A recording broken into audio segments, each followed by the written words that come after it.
Perodua Ativa 2026 hadir sebagai SUV kompak moden yang semakin matang dengan gabungan reka bentuk sporty, teknologi pintar dan kecekapan bahan api yang sangat baik. Model ini terus menjadi pilihan utama rakyat Malaysia yang mahukan kenderaan kecil tetapi serba lengkap untuk kegunaan harian di bandar serta perjalanan jauh. Versi 2026 membawa beberapa penambahbaikan yang menjadikan Ativa lebih selesa, lebih selamat dan lebih bergaya.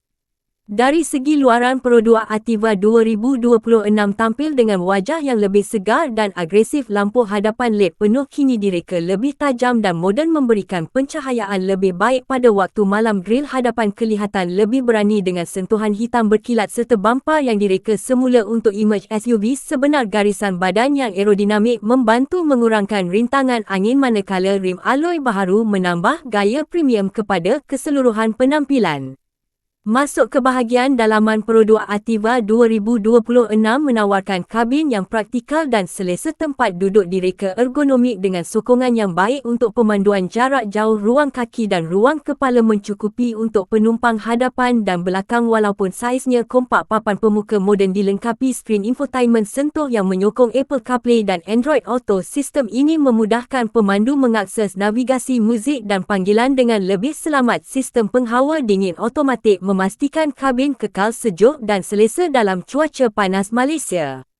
Dari segi prestasi, perodua Ativa 2026 masih mengekalkan enjin turbo 1.0 liter yang terkenal dengan kecekapan bahan api dan respons yang baik. Enjin ini memberikan kuasa mencukupi untuk pemanduan bandar dan lebuh raya. Transmisi CVT yang diperhalusi menjadikan pemanduan lebih lancar dan menjimatkan. Minyak suspensi yang ditala semula memberikan keseimbangan antara keselesaan dan kestabilan, menjadikan Ativa sesuai untuk pelbagai keadaan jalan di Malaysia.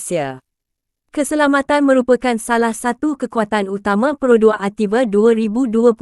SUV ini dilengkapi dengan perodua Smart Drive Assist yang merangkumi brek kecemasan automatik, amaran pelanggaran hadapan, bantuan kekal lorong, kawalan jelajah adaptif serta pengesanan titik buta. Selain itu, terdapat 6 beg udara, sistem kawalan kestabilan elektronik dan kamera 360 darjah untuk membantu pemandu ketika parkir atau melalui kawasan sempit. Dari segi praktikaliti, perodua Ativa 2026 menawarkan ruang bak yang fleksibel dengan tempat duduk belakang boleh dilipat untuk menambah kapasiti simpanan. Sistem kemasukan tanpa kunci, butang mula enjin serta port USB di bahagian hadapan dan belakang menjadikan penggunaan harian lebih mudah dan selesa. Semua ciri ini menjadikan Ativa sebuah SUV kompak yang sangat sesuai untuk gaya hidup moden. Secara keseluruhan, perodua Ativa 2026 adalah pilihan terbaik untuk mereka yang mahukan SUV kecil yang jimat minyak, selamat, moden dan praktikal. Adakah perodua Ativa 2026 ini SUV kompak paling berbaloi untuk anda miliki? Jika anda suka video seperti ini, jangan lupa untuk subscribe channel ini, tekan like dan share supaya kami boleh terus bawakan info otomotif terkini untuk anda.